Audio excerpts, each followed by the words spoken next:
Bonjour, je m'appelle Bertrand Laurentin, je suis le fondateur de La Belle Abeille, la ruche connectée. Je suis Philippe Lecomte, apiculteur en Champagne, président du réseau biodiversité pour les abeilles. En économie apicole, la pollinisation, c'est ce qui a le plus de valeur économique. C'est pas tellement les produits de l'apiculture, c'est le service de la pollinisation, puisque de cela dépendent nos récoltes et notre alimentation. L'atelier qu'on a pu réaliser à l'Open Agri-Food a permis d'échanger avec des agriculteurs et avec des consommateurs sur leur compréhension de la filière apicole, des problématiques qu'eux pouvaient rencontrer, de leurs besoins. Justement par rapport à l'utilisation des pesticides, il n'y a vraiment pas de moyen qu'il y ait une cohabitation entre le monde apicole et le monde des grandes cultures.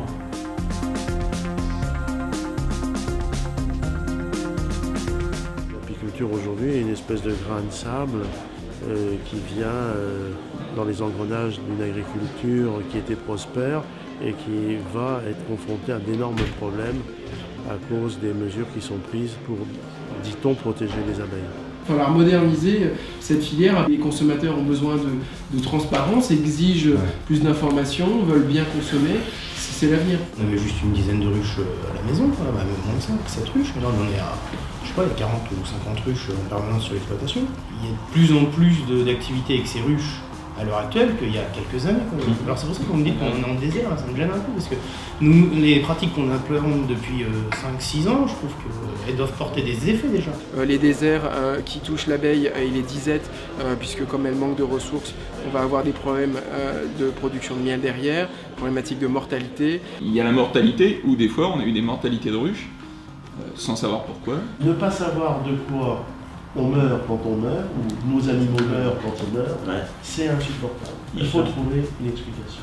Selon les différentes régions et les différentes périodes de l'année, c'est difficile de pratiquer l'apiculture aujourd'hui et d'avoir, avec les aléas météo, des rendements qui sont très variables comme ça a été évoqué en début.